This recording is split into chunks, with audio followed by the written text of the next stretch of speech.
Depuis le début des années 90, on est entré progressivement dans une forme nouvelle d'échanges internationaux. Depuis longtemps déjà, il y avait des échanges internationaux dans le sens où un produit était fabriqué quelque part et il était expédié ailleurs pour y être consommé. Ce qu'on a observé depuis 20 ans, c'est que de plus en plus, avec les capacités beaucoup plus grandes de coordination entre des lieux distants, avec des coûts de transport toujours plus faibles, il a été plus efficace pour les entreprises de pousser plus loin leur division du travail, de spécialiser la production de produits complexes en, disons, découpant des petites tranches et en regardant pour chaque tranche quelle était l'organisation du travail la plus efficace. Ça peut être de le sous-traiter dans certains cas, ça peut être dans d'autres cas de le faire dans un pays différent parce qu'il y a par exemple un coût du travail plus faible, parce qu'il y a des meilleurs fournisseurs. Et donc on a décomposé, éclaté finalement de plus en plus les processus productifs, les firmes ont éclaté leurs processus productifs et en ont localisé les différentes étapes, souvent dans différents pays. Donc c'est ce qu'on a appelé l'allongement des chaînes de valeur mondiales,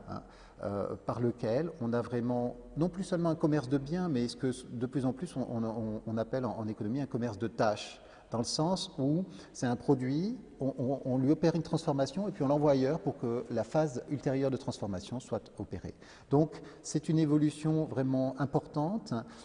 qui fait qu'on a une très grande interpénétration des économies. Qu'une grande partie du commerce international, environ 60% maintenant, repose sur des produits qui ne sont pas des produits finis, des composants, des produits intermédiaires, dans certains cas des matières premières aussi, qui fait également que dans les exportations, on a évidemment, quand on exporte un produit, de plus en plus, on exporte une valeur dont une grande partie est issue d'intrants, de produits intermédiaires qui eux-mêmes ont été importés. Donc, on a